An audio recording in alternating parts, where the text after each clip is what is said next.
Today, we're diving into a really powerful framework for understanding and managing your own mind, cognitive behavioral therapy, or CBT for short. We're going to break down what it is, exactly how it works, and some of the practical skills it offers to help you feel better. So, let's kick things off with a question I bet you've asked yourself at some point. Have you ever been in a funk or just a really bad mood and someone, or maybe even yourself, told you to just, snap out of it? It almost never works, right? So why is it so hard to just decide to feel better? Well, here's the thing. The core idea behind CBT is that our emotions, they're not really something we can just grab and change directly. It's like trying to change the temperature of a room by just wishing it were warmer. Trying to force our feelings to change is more often than not a losing battle. And this brings us to what you could call an emotional loop. It's this cycle that can make us feel so stuck. It's this reinforcing pattern where our thoughts, our feelings, and our behaviors are all tangled up, each one feeding the others, making it really tough to find a way out. Picture this. Trying to wrestle your feelings into submission is a lot like trying to swim directly against a really strong river current. I mean, you can paddle as hard as you can exhaust yourself completely, but you're not going to make much headway. The secret isn't to fight the current, it's to change your strategy. And that is exactly where CBT comes in, with a totally new approach. Instead of fighting that current head-on, it teaches you how to work smarter, not harder, by focusing on the things you actually can control. So at its heart, CBT is a skills-based therapy, and that's a key phrase. It's not just about talking endlessly, it's about actively learning and practicing new skills. And it gets its name because it targets the two things we have real influence over: our thoughts, that's the cognitive part, and our actions, that's the behavioral part. Okay, so let's walk through this model. It all kicks off with a situation. This can be literally anything, something that happens, a conversation you have, or even just a random memory that pops into your head. It's the trigger. Now here's the twist, and this is so important. The situation itself doesn't directly cause your feelings. What it does is trigger your thoughts about it.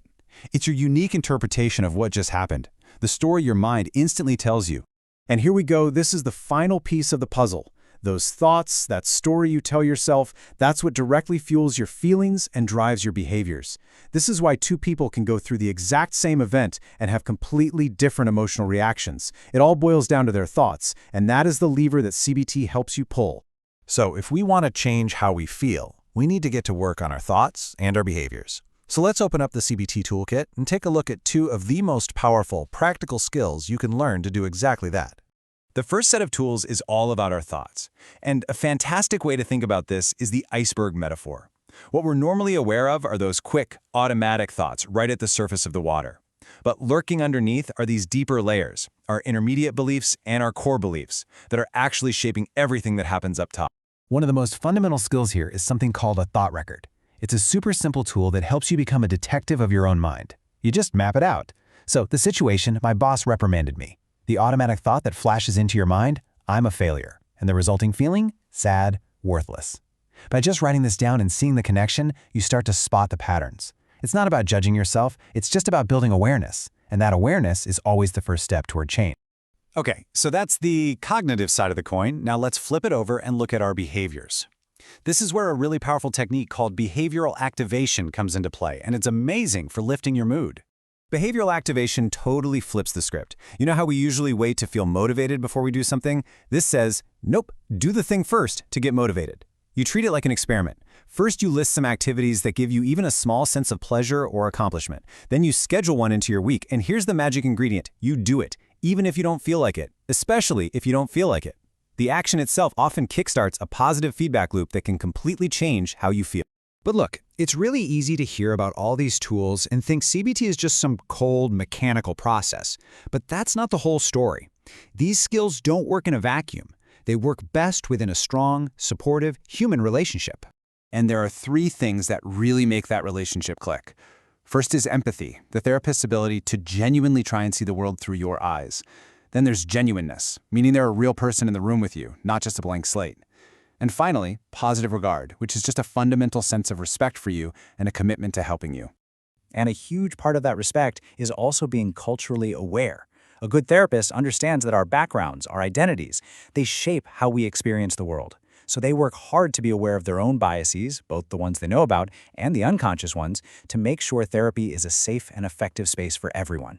And all of this, the tools, the relationship, it all leads to the ultimate goal of the whole process.